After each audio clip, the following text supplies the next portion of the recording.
But anyway, so in Rich Dad Poor Dad, I said savers are losers. And guess what? They are. Today, it's coming soon. We're going to have negative interest rates. I don't know how they can do that.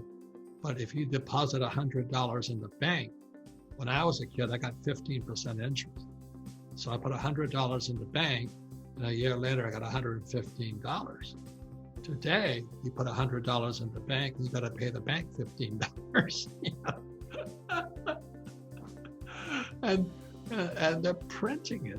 So the value of the dollar is going down, but the price of keeping the bank keeps going up. They charge you to keep your money in the bank. Tell me, why would you save money? So that's why way back when, 25 years ago, the savers are losers. I also said your house is not an asset, and then 2008, the market crashed. Well, it's going to crash again because everybody's going into real estate right now. Now, the good news is that the people are moving out of the big cities like New York, Chicago, San Francisco, Los Angeles, and they're moving into smaller towns. Well, what that does in the smaller towns, it drives the price of real estate up. So again, it pushes out the lower. If you live in Podunk, a little dinky town, you don't make as much money as the guys moving in from Chicago. And I owned a piece of property up in northern Arizona, and my friends in real estate there are just laughing. They say, "Oh, these guys from California come in. A house I bought for $100,000, they're paying me $400,000 for it." So they're all happy. Well, for the Californian, they sold a $4 million house so they can afford a $400,000 property. So this market is all convoluted, going all over the place and all this. People are excited. Kim just sold her mom's house in Hilton Head, South Carolina. These people came out of New Jersey, and there was a bidding war for the house. So there's all kinds of things going on in real estate today, but it'll eventually crash simply because the government is making it so expensive to build a house. So one of the reasons my niche market with Kenny McElroy in real estate, we only buy existing property because it costs too much to build. The permits and fees and all that, it costs so much to develop a piece of property. So once again, the millennials get screwed because the price of property gets more expensive, but you get less house. I'm going, this is so screwed up. But that's what happens when the government steps in and they kick capitalists out, and then the socialists kick in.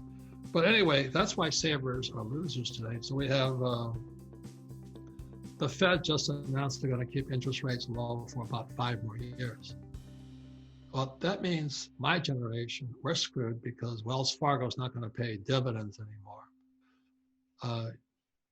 For pensions to operate, they need about a 7% return. And because they suppressed the interest rates, just like they suppressed COVID, what a fake that was, but they suppressed interest rates and they suppressed COVID, it kills everybody. It's killing everybody. So for the young at heart and all this, the way out of this is to be an entrepreneur. You see, I don't need the stock market to make money. And I really don't need the real estate market to make money because I already bought my property long ago. So I just cash coming in. But the real advantageous thing here is this little cell phone. We can take ideas like books and games and things like this and create our own, and this ships it out to the world. So I'm not stuck to the stock market or the real estate market or the bond market. I just am an entrepreneur who uses technology to make a lot of money. And so the Rich Dad company is still smoking along. Younger people are running more the idea side and all this. But Tim and I planned for this years ago. Years and years and years ago. So anyway, savers are losers. Your house is not an asset. The rich don't work for money. What the rich work for is they create assets. This guy Bezos created a little asset called Amazon. And Elon Musk created this little asset called Tesla. And Steve Jobs created a little asset called Apple. And you know what?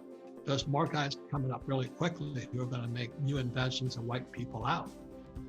So the younger generation will wipe out, it's called creative destruction, which is true capitalism.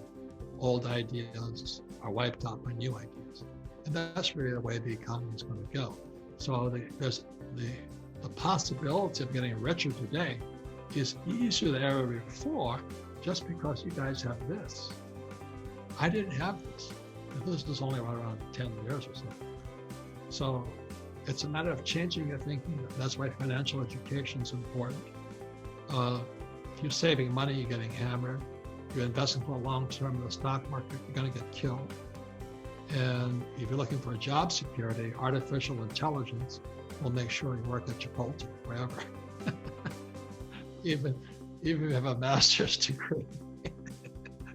So all I'm saying here is what your mommy and daddy told you is go to school, get a job, work hard, save money, get out of debt, and buy a house, and invest in the stock market for the future. It's going to wipe them out. It's old ideas. You need new ideas. So anyway, that's why I'm grateful for people tuning in. It's what I've been saying, I don't know how many years now. My first book prior to Rich Dad Poor Dad was, if you want to be rich and happy, don't go to school. Because the people that are going to school are getting toasted right now, especially young people with student loan debt. But anyway, that's why the future is very, very bright, but you got to get rid of your mommy and daddy's old ideas. Thank you.